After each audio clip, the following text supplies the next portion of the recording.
Praise the Lord, hallelujah. बुलंद आवाज करके हम हालेलुया बोल सकते हैं क्या? Hallelujah, hallelujah.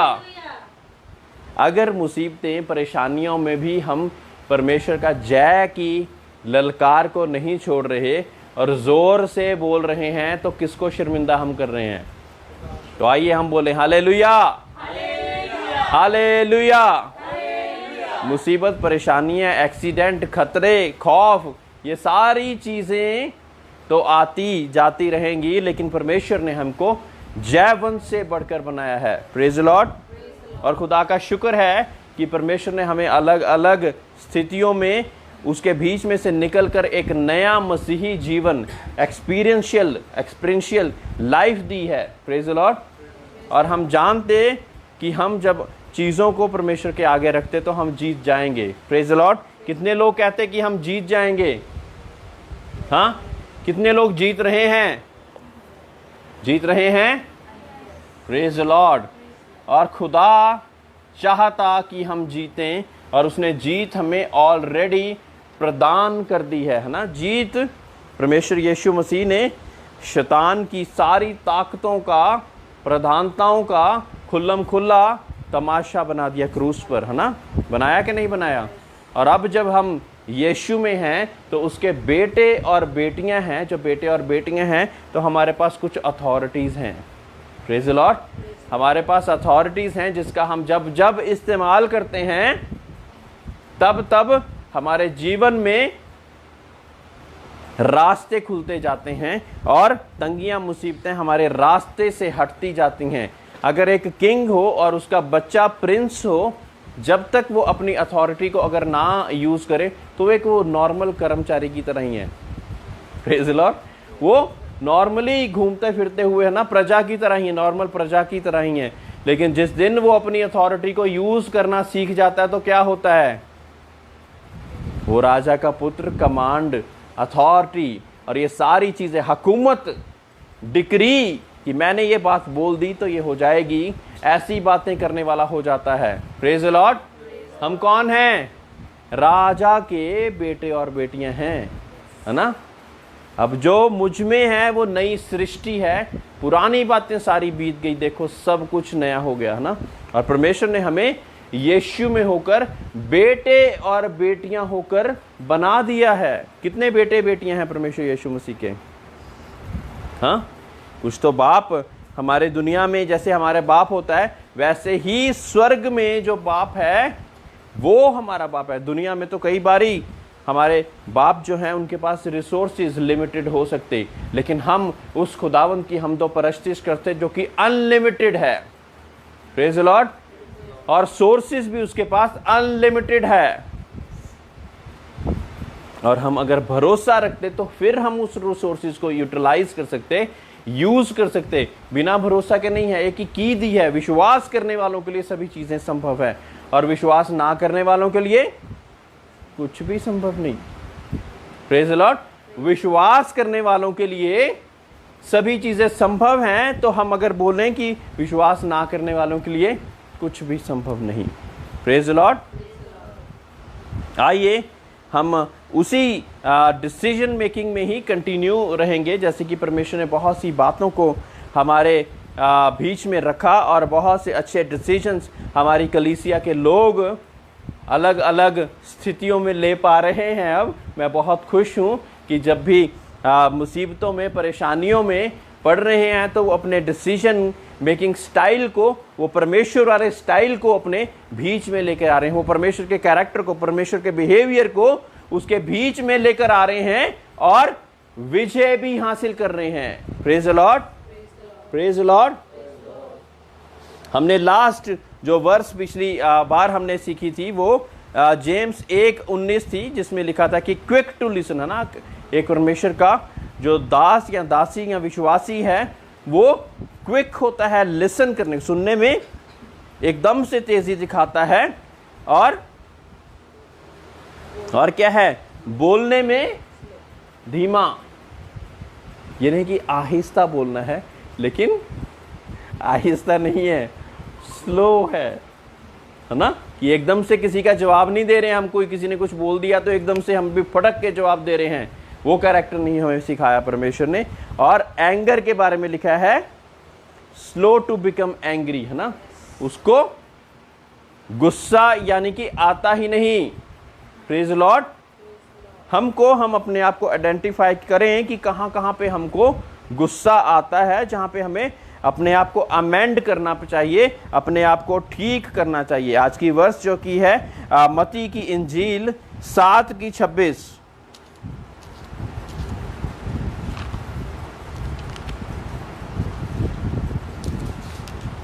परंतु जो कोई मेरी ये बातें सुनता है और उन पर नहीं चलता, वह उस निर्बुद्धि मनुष्य के समान ठहरेगा जिसने अपना घर बालू पर बनाया। जो ये मेरी बातें यानी कि वचन की बातों को सुनता और उन पे चलता ही नहीं, ऐसे लोग देखे आपने? हाँ, बहुत सी मर्तबा हम भी ऐसा बिहेव करते हैं, है ना, और हम परमेश्वर की बातों को तो सुनते रहते लेकिन उनके ऊपर चलते नहीं। उसके लिए क्या लिखा है कि वो तो निर्बुद्धि है। He is a foolish person. English में क्या है Peter? 7:26। And everyone that heareth these sayings of mine, and doeth them not, shall be likened unto the foolish man which built his house upon the sand. वो उस निर्बुद्धि की तरह है जो कि अपने घर को एक बालू के ऊपर बना रहा है। हमारा घर किस चीज के ऊपर बना है? अगर बालू के ऊपर बना होगा ना, तो जैसे हमने पिछली वर्ष देखी, तो थोड़ा सा किसी ने गुस्सा करा, हम भी पलट के वो हो गए, है ना, और किसी ने कुछ बोला तो हम भी डामाडोल हो गए। बालू के ऊपर है चट्टान। बालू के ऊपर जब घर बनाया जाता है, मेरे को परमेश्वर ने घर बनाने का कार्य दिया है कलीसिया में भी और वैसे भी, तो जब हम बालू के ऊपर जब घर बनाते हैं ना, तो वो घर तो दिख रहा होता है, लेकिन जब भी आंधी तूफान या कुछ आता है तो वो कभी भी गिर सकता है। जब हम घर बनाते हैं तो हम चट्टान के ऊपर, मोटे मोटे चट्टान के नीचे टुकड़े डालकर उसके ऊपर हम उसकी नींव डालते हैं और फिर उसमें मजबूती आती है। Praise Lord. हमारी नींव आज किस चीज के ऊपर है मेरे प्रियो? अगर नींव हमारी परमेश्वर जो कि हमारी चट्टान है, he is the rock of my salvation. सुनिए ये वर्स, है ना, वो मेरी रॉक है ऑफ माई सल्वेशन, मेरी उद्धार की चट्टान। क्योंकि मेरा उद्धार एक आराम से नहीं हो गया कि मेरा उद्धार हुआ और आज मेरे ऊपर मुसीबत परेशानी आई और मैं डोल गया, तो फिर हमारी जो नींव है वो उतनी मजबूत नहीं है, वैसी नहीं जैसी कि होनी चाहिए। तो हमारा घर तब बालू के ऊपर बना हुआ है। बहुत से लोग हैं जिनका घर बालू पे बना हुआ है, मुसीबतें परेशानियां आती डोल जाते हैं और कहते हैं कि हम तो क्रिश्चियन हैं, हमारे को क्या फायदा हुआ, सारी मुसीबतें हमारे ऊपर क्यों चलती जा रही हैं, जब हम तो परमेश्वर के भरोसा रखने वाले हैं। परमेश्वर ने बोला कि मुसीबतें नहीं आएंगी, परमेश्वर ने मुसीबतें तो आएंगी लेकिन आपको जयवंत से बढ़कर बनाया है, ये लिखा है। जो लोग कहते कि प्रॉस्पेरिटी ही प्रॉस्पेरिटी, हर चीज में प्रॉस्पेरिटी ही आती जाएगी, तो जब हमारे ऊपर दुख तकलीफ मुसीबतें आती तो हम डोल जाते हैं। मैं चाहता हूं कि आप लोगों की नींव इतनी ज्यादा मजबूत हो जाए कि जब आप चलते फिरते अपने कदम रखें तो उसको कोई हिला नहीं सकता, क्योंकि आंधियों को देखकर मुस्कुराने वाले, है ना, प्रभु यीशु मसीह जब चेलों के साथ एक आंधी तूफान आ रहा था तो रेस्ट कर रहे थे। That is the kind of character we have, वो वी पोजेस, है ना, उस टाइप का कैरेक्टर, उस टाइप का हम कैरेक्टर पोजेस करते हैं कि जब आंधी तूफान मुसीबतें परेशानियां आती हैं तो हम आराम से रेस्टफुल पीसफुल बैठे होते हैं ना। आयरीन ने आज गवाही दी कि पहले मैं एकदम से कई बारी बहुत परेशान या ऐसी हो जाती थी, लेकिन अभी मुझे परमेश्वर ने सिखाया कि आराम से बिल्कुल चुपचाप शांत हो जाओ, शांत हो जाओ, है ना। सो ऐसे ही परमेश्वर हमारे कैरेक्टर बिल्डिंग स्टेज पे आता है। मेरे प्रियो, क्रिश्चियन स्वभाव में 3-4 चीजें होती हैं।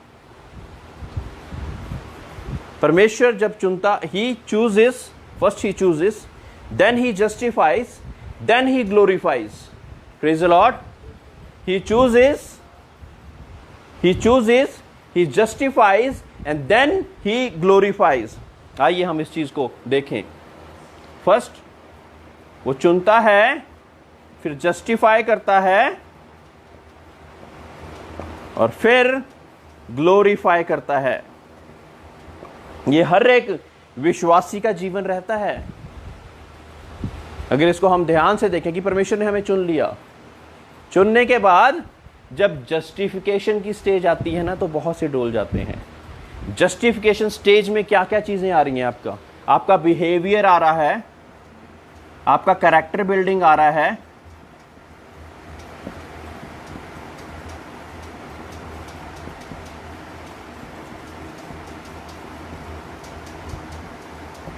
और ये सारी चीजें आती जा रही हैं। एक कैरेक्टर जो कि बचपन से चलता आया, हमारी 30, 34, 35, 40, 25, 26 कुछ भी उम्र हुई होगी, बचपन से वही कैरेक्टर को हम लेकर चलते जा रहे हैं। हाँ, उसी चीज के अनुसार चलते जा रहे हैं। लेकिन एक समय आया जब परमेश्वर ने पकड़ लिया, चूज कर लिया, चुन लिया और फिर जस्टिफाई करके आपके बिहेवियर को चेंज करना शुरू कर दिया, आपके कैरेक्टर को चेंज करना शुरू कर दिया। अब मैं वैसे जवाब नहीं देता जैसे कि मैं पहले दिया करता था। आसान नहीं होता। आप जानते हैं कि जब हम इस चीज पे वर्कआउट करते हैं तो ये सबसे ज्यादा डिफिकल्ट स्टेज है। This is the most difficult stage, क्योंकि यहां पे हमारी पुराना स्वभाव, पुराना मनुष्यत्व, पुराने पाप का स्वभाव जाता जा रहा है।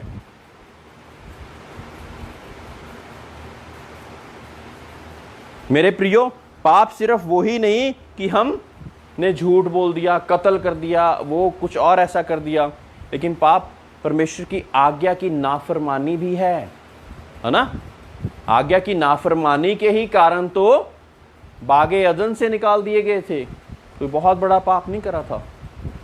आदम और हवा ने बहुत बड़ा पाप नहीं करा था, लेकिन बागे अदन से निकाल दिए गए क्योंकि आज्ञा की नाफरमानी करी। परमेश्वर की आज्ञाओं को मानकर हम उसके अनुसार से अपना बिहेवियर और कैरेक्टर जब ढालने की स्थिति करते हैं, परमेश्वर आस्ता आस्ता काम करता है ना। कभी हमारे एंगर पे कार्य कर रहा है, बहुत समय लग जाता, 4 महीने, 5 महीने, 5 साल, कई बार बहुत समय लग जाता है ना।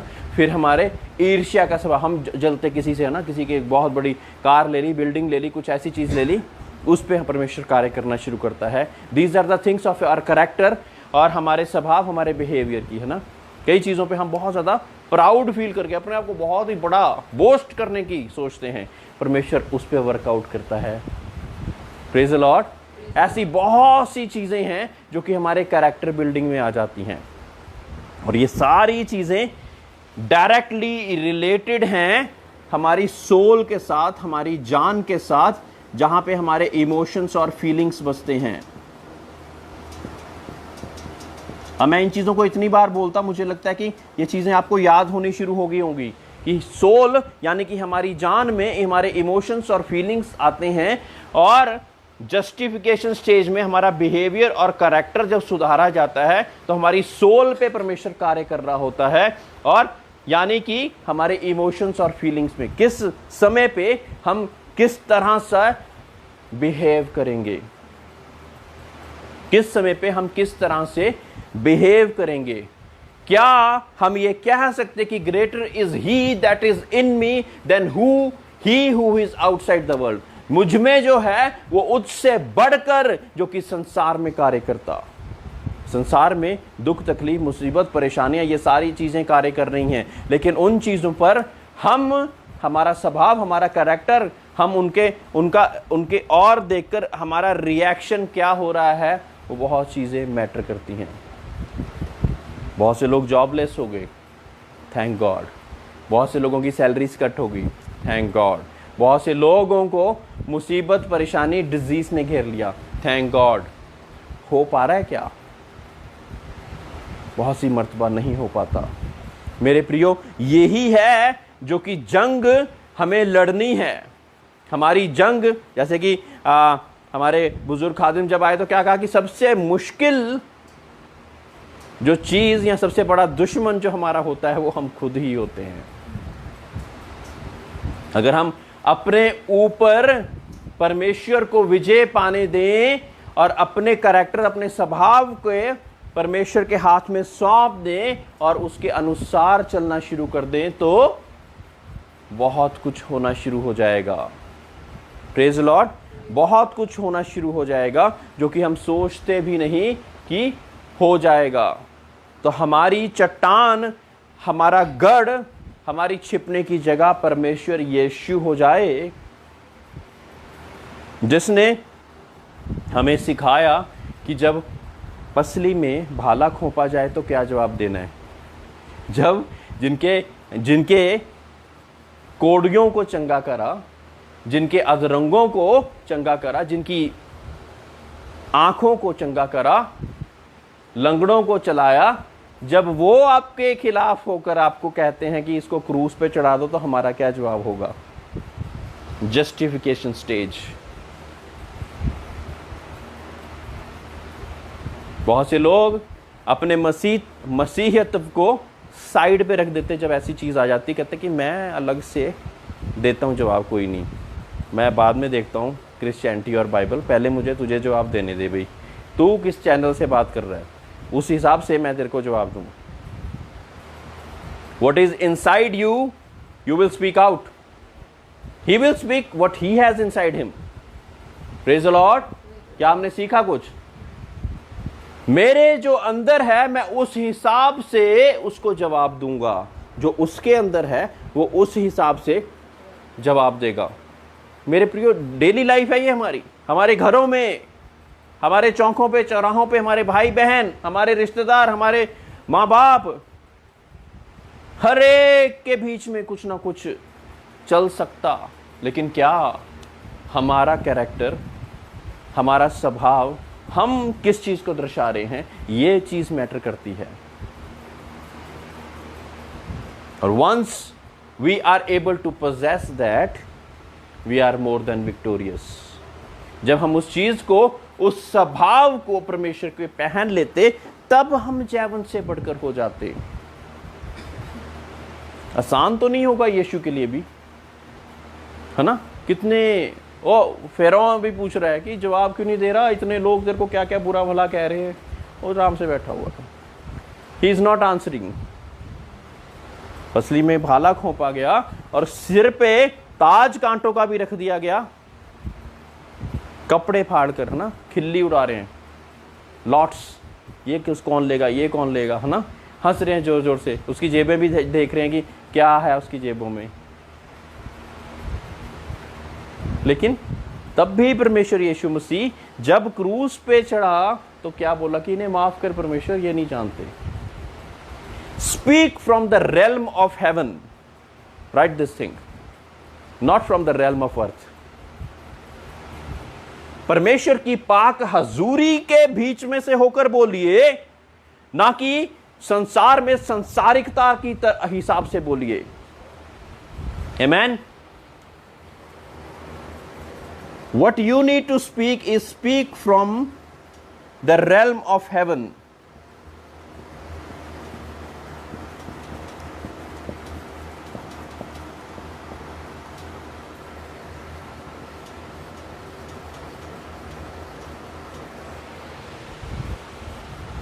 क्योंकि आप दुनिया के तो है ही नहीं हो, हैं हम दुनिया के।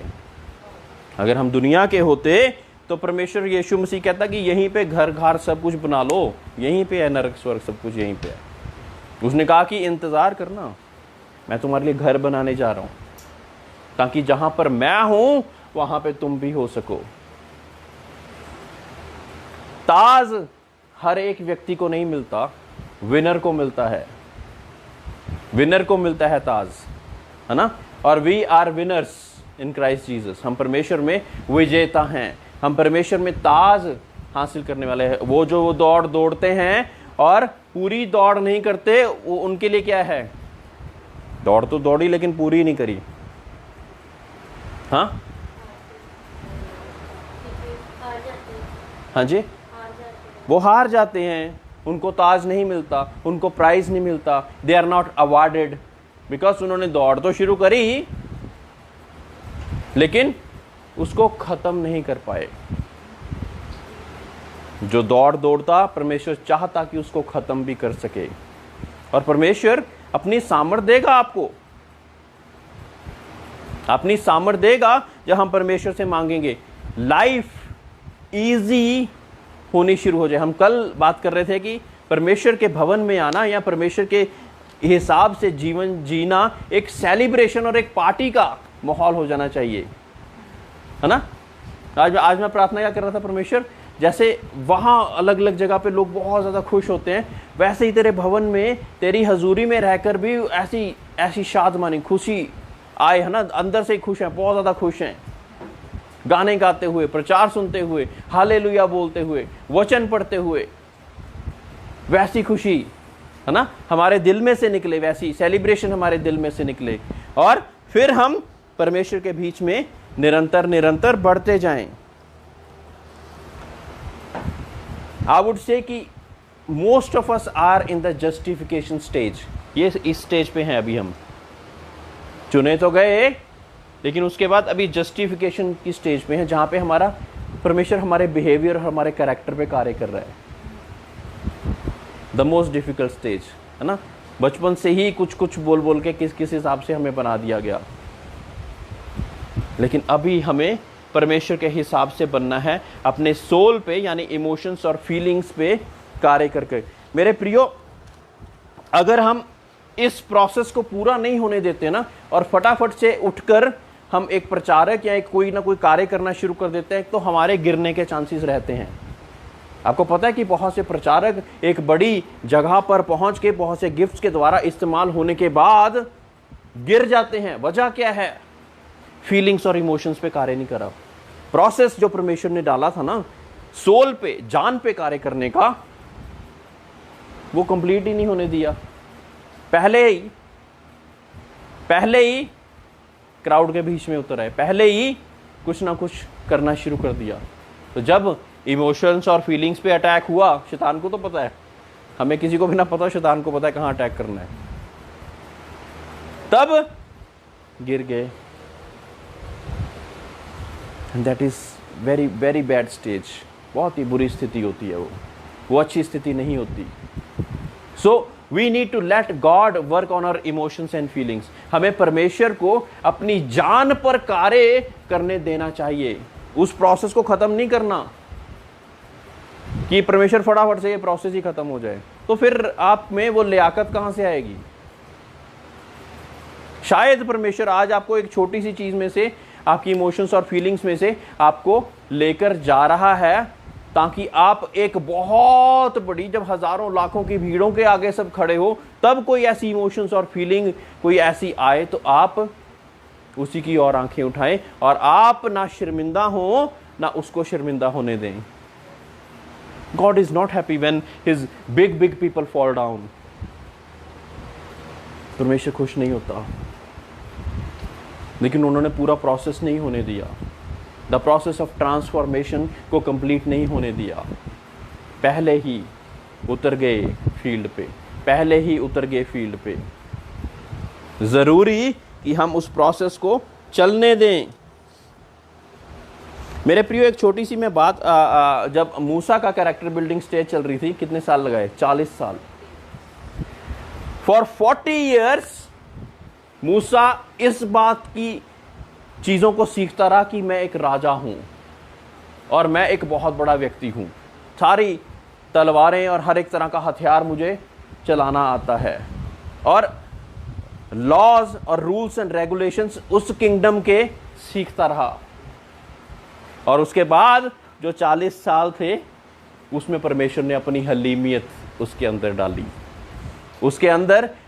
डाली, और उसने वो स्टेज को होने दिया, हर एक स्टेज को होने दिया।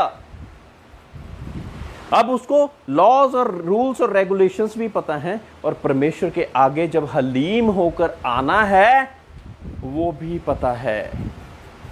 ऐसे ही नहीं, जब लाखों लोग खड़े हो गए, और ये कहा कि हमें मिस्र में क्यों मरने दिया। अकेला ही बंदा खड़ा था वो। आप सोच रहे हो हमारे साथ कोई चलता ही नहीं, हमारे साथ कोई चलता ही नहीं, हम परमेश्वर का कार्य कैसे करें? When the Lord is working on you, He is working on you only. बहुत ही अच्छी तरीके से। Maybe there is nobody who is going with you. शायद कोई भी ना होगा आपके साथ चलने के लिए। 10 लाख लोग कुर्रा रहे हैं, कुड़कुड़ा रहे हैं, लगातार कुड़कुड़ा रहे हैं, और वो राज्य में सीखी हुई वो परंपरा या वो सारी चीजों से नहीं, लेकिन वो जो 40 साल है ना जहां पे रह रहा था, वो कहां पे रह रहा था मूसा? हाँ पहले हाँ सेकंड वाली उसमें, पहले तो फिरौन के घराने में था, उसके बाद अपने फादर इन लॉ के साथ। आपको पता फादर इन लॉ के साथ रहना लड़कों के लिए कितना मुश्किल होता है? हाँ कितने लोग ये बात जानते हैं? कई बारी जगह ही नहीं बचती कि हम हाँ बोले ना बोलें, क्या बोलें क्या। वो सारी चीजों को मूसा ने बड़ी अच्छी से सीखा, सारी चीजों को बड़े अच्छे से सीखा, है ना? क्योंकि हो सकता है वो बहुत ज़्यादा कमांडिंग हो, उसका फादर इन लॉ बहुत ज़्यादा कमांडिंग हो, और उसको बिल्कुल चुपचाप से जो कार्य वो कहता था उसको करना पड़ता, उसको अच्छा लगे चाहे ना लगे। वहां पे भी चिल्ला सकता था, परमेश्वर ये तो तेरे अनुसार नहीं कार्य मेरे से करा रहा, कुछ नहीं बोला, होने दिया, वो प्रोसेस को होने दिया। हम ऐसी स्थिति में हो सकते हैं, कई ऐसी जगह पे परमेश्वर ने हमें रखा, वो बिल्डिंग, कैरेक्टर बिल्डिंग स्टेज चल रही है। Don't worry, God is making something out of you. परमेश्वर आपके बीच में से कुछ बना रहा है, आपके डिसीजन मेकिंग स्टाइल को इंप्रूव कर रहा है। एक दिन 2 दिन नहीं, 40 साल फादर इन लॉ के साथ। Praise the Lord. और फिर जब वो खड़ा हुआ, लाल समुंदर है सामने, और इतना बड़ा समुंदर है कि उसको ना टाप सकते हैं ना लांग सकते हैं, कोई किश्ती नहीं है। पीछे फिरौन की सेना और उसके बीच में ये लोग जो कि लगातार मूसा को बुरा भला कह रहे हैं। क्यों? हमारे को वहां पे क्या कब्रें कम पड़ गई थी, हमारे को यहां मरने के लिए ले आया, ऐसी चीजें। और उसके बीच में खुदा का दास अब अपना कैरेक्टर बोल रहा है। क्या बोल रहा है कैरेक्टर? मेरे पिता, मेरे परमेश्वर, मुझे तू रास्ता दिखा, मुझे बता मुझे क्या करना है। उसको नहीं परवाह, फिरौन खड़ा है, ये खड़े हैं, आगे लाल समुद्र है, वो अपने परमेश्वर से मदद और सहायता मांग रहा है। That is the character, that is the decision making that was built in him. 40 साल लग गए उसको बनाने के लिए।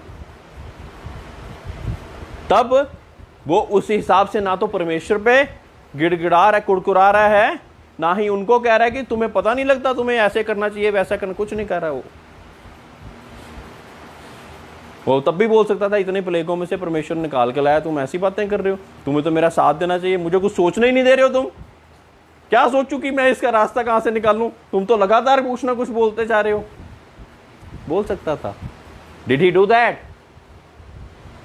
ही just came in front of the Lord.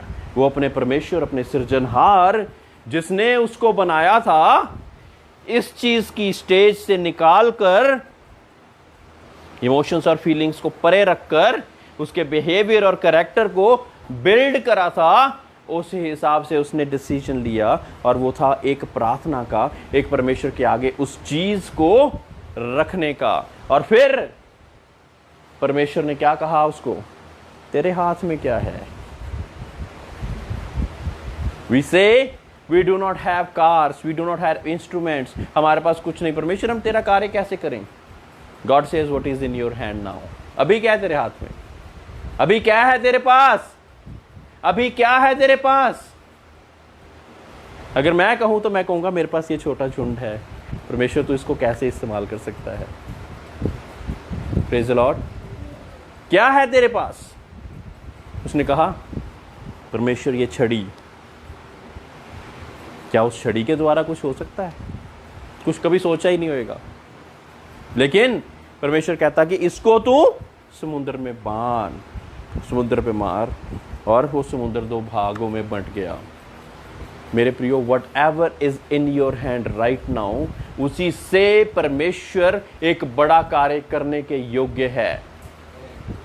योग्य आप हो चाहे ना हो, लेकिन हमारा परमेश्वर तो योग्य है। Praise the Lord.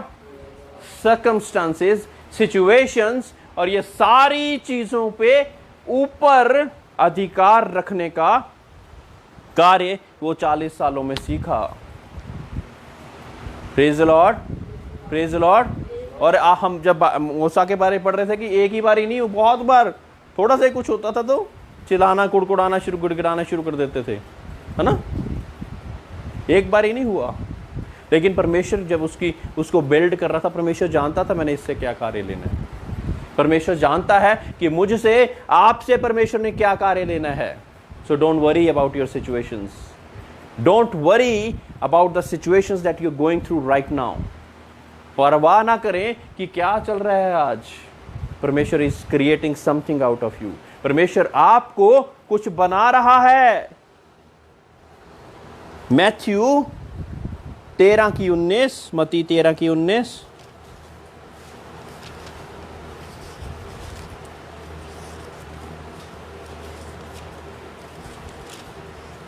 जो कोई राज्य का वचन सुनकर नहीं समझता, उसके मन में जो कुछ बोया गया था उसे वह दुष्ट आकर छीन ले जाता है। यह वही है जो मार्ग के किनारे बोया गया था। Praise the Lord. जो कोई राज्य का वचन सुनकर नहीं समझता, उसके मन में जो कुछ बोया गया था उसे वह दुष्ट आकर छीन ले जाता है। यही है वह जो मार्ग के किनारे बोए गए थे, है ना। तो हमारे मन में से परमेश्वर का वचन कलीसिया खत्म होते ही कोई छीन के ना ले जाए। जैसे ही बीज डाला गया, बीज तो डाल दिया गया, लेकिन हमारी वो सोल, हमारी वो हार्वेस्ट के लायक थी क्या? वो उपजाऊ भूमि बनी ताकि वो फ्रूटफुल हो सके, या दुष्ट आया और उसको छीन के ले गया? बैड स्टेज, है ना। ऐसा नहीं होना चाहिए। जेम्स 1:23,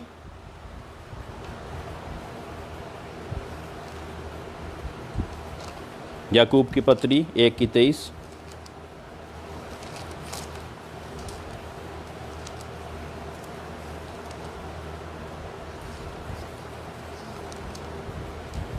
किसी को मिल गया तो फटाफट से पढ़ दे। Anyone who listens to the word but does not do what it says is like someone who looks at his face in a mirror. Is like someone Who looks at his face in a mirror. and then forgets। ये है आगे।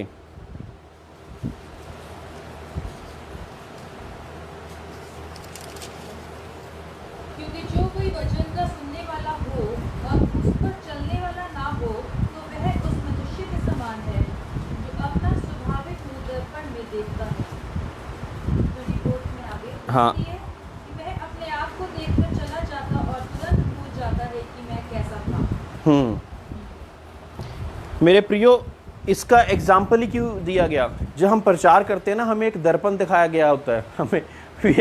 हमें एक दर्पण दिखाया जाता है ना, जब हम कहते हैं कि ये वचन तो मेरे लिए थे, मतलब कि दर्पण दिखा दिया गया है।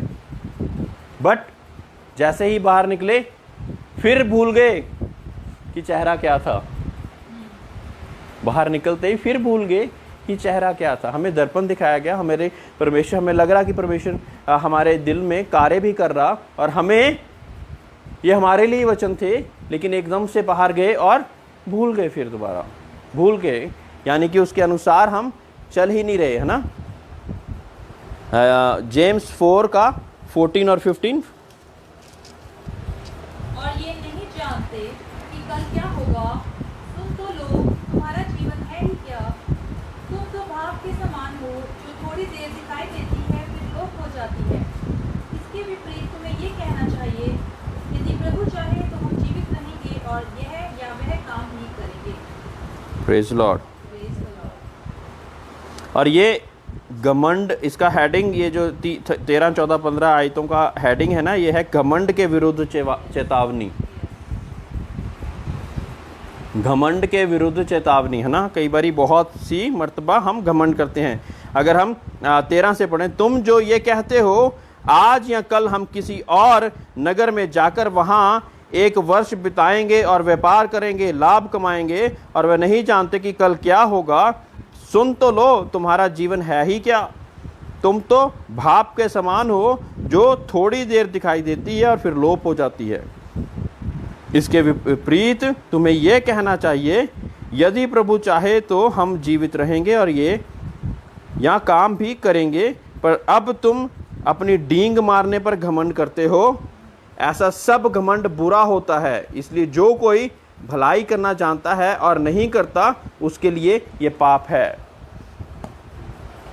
मेरे प्रियो, वचन में ऐसा भी लिखा है कि हम घमंड करें ना प्रभु यीशु मसीह का, हमारे अपने खुदा का करें, अपना ना करें। हमारा क्या एक भाप के समान, आज हैं तो कल नहीं। हमारे अपने जीवन एकदम से क्या हो जाएंगे कुछ पता ही नहीं, है ना। हम गवाही सुन रहे थे कि हमारे भाई जो एकदम से हॉस्पिटल पहुंच गए, अच्छा रोज़ ड्यूटी कर रहे हैं, रोज़ नौकरी कर रहे हैं, एकदम से इतना बड़ा अटैक हुआ और हॉस्पिटल पहुंच गए, और हफ्ते से सब भाग रहे हैं ना, ठीक हो जाएं, ठीक हो जाएं, ठीक हो जाएं। मेरे प्रियो, ये है हमारा जीवन जिसकी हम घमंड करते हैं, तू मैं करते हैं, मेरा ये, तेरा ये मेरे से ऊपर क्यों निकल गया, इसने मुझे ऐसा क्यों बोल दिया। जीविका का घमंड कुछ भी नहीं है, ये कुछ भी नहीं है। नीति वचन 3 का 5 और 6,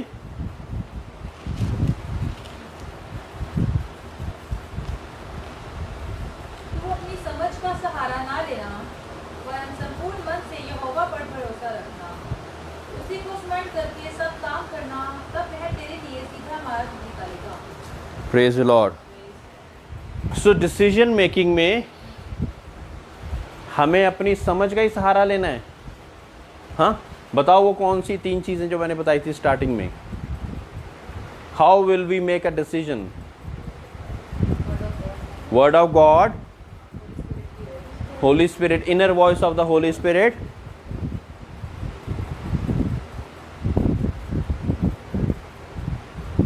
ड्रीम्स, विजन्स, प्रोफेसीज, और ये सारी चीजें, फिर हम एक डिसीजन की ओर आते हैं, ना। फिर हम एक डिसीजन की ओर होते हैं। और ओवर एम्फेसिस बताया था कि over emphasis on one thing only. एक ही चीज़ पे अगर हम बहुत ज़्यादा वो दे देते हैं कि हाँ ये हो गया तो यही है, वो भी नहीं ठीक, है ना। 3-4 चीज़ बारी हमें कंफर्मेशन लेने की ज़रूरत है। वर्ड ऑफ गॉड के द्वारा जानने की ज़रूरत है। टेस्टिंग एवरी स्पिरिट की ज़रूरत है। हर आत्मा को परखने की ज़रूरत है कि वो वर्ड ऑफ गॉड के साथ अलाइंड है कि नहीं है। फिर हम अपने डिसीजन को आगे बढ़ाते हैं। हाँ, कई बार सर्कमस्टांसेस के अनुसार हम डिसीजन नहीं लेते या ले लेते हैं, है ना। बाइबल के बीच में जैसे कि मैंने एग्जाम्पल भी दिया कि अगर कहीं पे आग लगी हुई है ना, और उसको कहो कि हम प्रार्थना कर रहे हैं, मेरे भाई अगर आग लगी है जाके तू बुझा सकता तो बुझाओ ना। किसी को ठंडी लग रही है, हम तेरे लिए दुआ कर रहे हैं, ठंड में कांप रहा है बंदा, वो कुड़कुड़ा रहा है, उसको कंबल उड़ाने की जरूरत है। Praise the Lord. सो हमारा डिसीजन मेकिंग बहुत ज़रूरी है कि परमेश्वर के अनुसार हम चले, है ना। अपनी समझ का सहारा नहीं ले, बल्कि अपने संपूर्ण मन से यहोवा अपने सृजनहार को ना भूल। दूसरा पत्रस 3:17।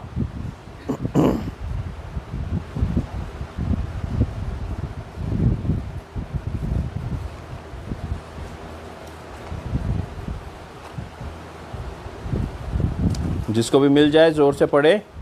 दूसरा पत्रस 3:17।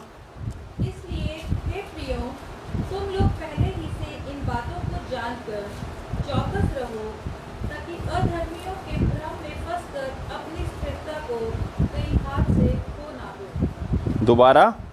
इसलिए हे प्रियो, तुम लोग पहले ही से इन बातों को जानकर चौकस रहो,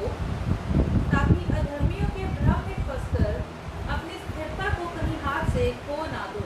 हमारी स्थिरता क्या अधर्मियों के भ्रम के कारण खोती जा रही है?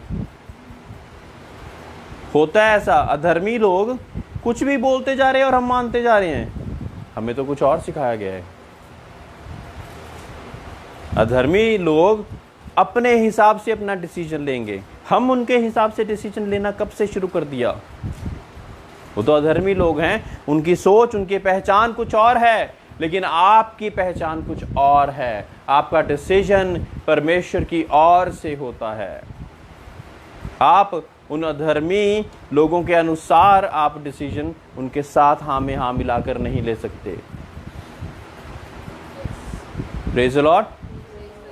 हम अगर इस चीज़ को रिलेट करें तो बहुत से लोग रिलेट कर पाएंगे कि ऐसी ऐसी जगहें जहाँ पे हम तो कुछ और करना चाहते थे, हमें वचन भी कुछ और बोल रहा था, लेकिन बीच में अधर्मी लोग आए और उन्होंने हमारे डिसीजन मेकिंग उसको ही बदल दिया और हमने उनके अनुसार डिसीजन ले लिया और बाद में जाके वो चीज़ हमारे लिए फ्रूटफुल नहीं हुई। Praise the Lord. एक्ट्स प्रेरितों के काम 14:22।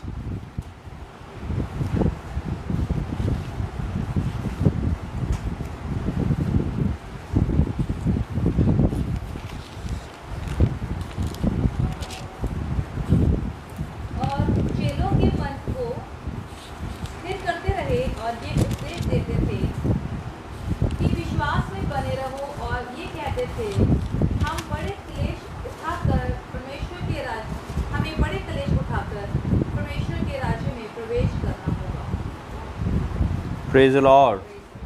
क्यों लिखा है ऐसा? बड़े क्लेश उठाकर परमेश्वर के राज्य में प्रवेश करना होगा। ये चेले लोग समझा रहे हैं अपने लोगों को, जिनको भी बता रहे हैं उनको बता रहे हैं, है ना। परमेश्वर हमें उन स्थितियों में भी प्रेज एंड वर्शिप का मौका दे देता, उन स्थितियों में भी थैंक्स गिविंग का मौका दे देता और हम फिर जयवंत से बढ़कर बन जाते। ऐसा नहीं कि हम बिना क्लेश या बिना उसके ही परमेश्वर के राज्य में प्रवेश कर जाएंगे। मेरे प्रियो, जब साधु सुंदर सिंह को कॉलिंग हुई ना, तो पहले तो वो जानता ही नहीं था कौन परमेश्वर कौन है, अगर आप उनकी स्टोरी जानते हैं। और रातों रात उसने कहा कि जो भी परमेश्वर है मुझे दर्शन दे। जब परमेश्वर ने उसको एक बहुत बड़ी ज्योति के साथ कहा मुझे दर्शन दे, नहीं तो मैं सुबह आने वाली ट्रेन में कट कर मर जाऊंगा। तब जब परमेश्वर ने उसको दर्शन दिए और एक बड़ी ज्योति के साथ उसको दर्शन हुए, जब सुबह उठा तो उसका जीवन टोटली ही परिवर्तित हो चुका था। अब जब जीवन परिवर्तित हो गया तो भाई बहनों ने, माँ बाप ने एकदम से मान लिया, ओहो हम भी वही फॉलो करेंगे जो तू कर रहा है। ऐसा हुआ ना। फिर हाँ, अगेंस्ट थे उनके, बहुत अगेंस्ट थे। और बार बार ये बोला जा रहा था कि हम तेरे को बेदखल कर देंगे, तेरे को काट डालेंगे, मार डालेंगे अगर तू दोबारा अपने धर्म की बातें नहीं करता। तो जब कॉलिंग होती है तो बहुत सी चीज़ें, संकट, क्लेश, ये सारी चीज़ें सहनी पड़ सकती हैं। रातों रात निकाल दिया गया उनको, कुछ नहीं पता था कहाँ पे खाना खाएंगे, कहाँ पे रुकेंगे, कपड़े क्या होंगे, इनकम सोर्स क्या होगा, कुछ नहीं पता था। लेकिन कहते जिसने मुझे दर्शन दिए हैं ना, मैं तो उसी की उपासना करूँगा। एक धुन सी सवार होगी, मैं तो उसी की उपासना करूँगा। मेरे प्रियो, पीछे से मौका मिला कि हम नारकंडा वाली साइड जाएं और वहाँ पे एक रिकॉर्डिंग करनी थी। और एक ऐसी जगह पर हम गए जहाँ पे साधु सुंदर सिंह एक गुफा जैसी वहाँ पे रहा करते थे। वहाँ पे दिन में भी जाना ना, आप कहोगे कि ये तो बड़ी ही खतरनाक सी जगह है, कोई भी जानवर, जंगली जानवर कोई भी आ सकता है। वहाँ पे वो कहते कि वहाँ पे बैठ के प्रार्थनाएं करते रहें।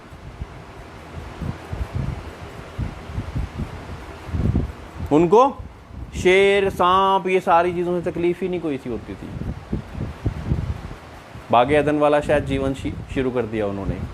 ये शेर भी मेरा दोस्त है, सांप भी मेरे दोस्त हैं, सारे मेरे दोस्त हैं। Praise the Lord.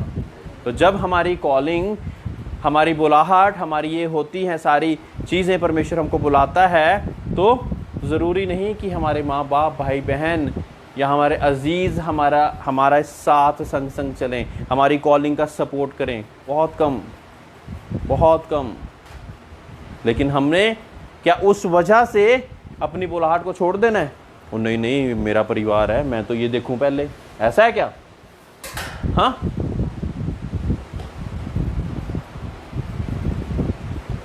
अलग किए हुए हैं आप, परमेश्वर के नाम से आप अलग किए हुए हैं।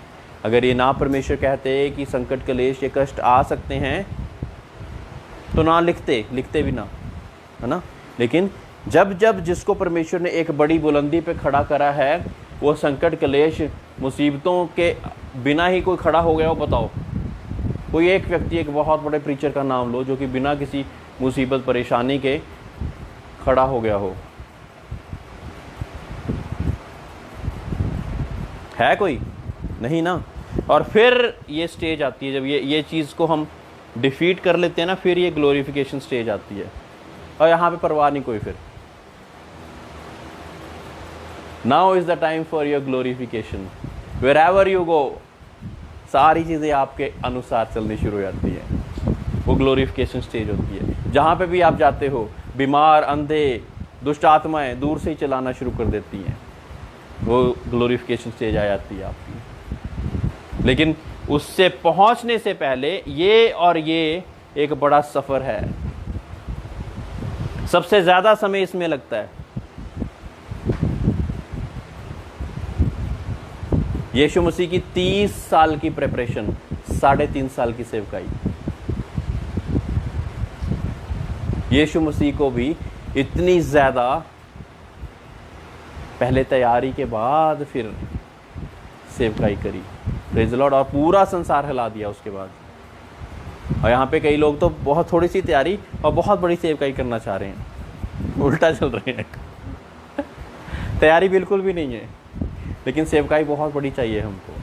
हमारी तैयारी कुछ भी नहीं है। हम खुद डिसाइपल कभी बने नहीं, लेकिन हम डिसाइपल बनाना चाहते हैं। Praise the Lord. परमेश्वर इन वचनों के साथ आपको बहुत आयत से बरकत दे। परमेश्वर चाहता कि हम उसमें निरंतर बढ़ते जाएं। परमेश्वर चाहता कि हम उसकी अधीनता में, उसकी डिसाइपलशिप में अपने डिसीजंस को लेना सीखें। आज का निर्णय, मैं कहता हूं कि आपका कल डिसाइड करता है ना। मैं पहले भी बोला कि आज जो हम निर्णय ले रहे हैं परमेश्वर में होकर, वो आपका कल डिसाइड करेगा कि आपका कल कैसा होगा। Praise the Lord, praise the Lord. God bless you all.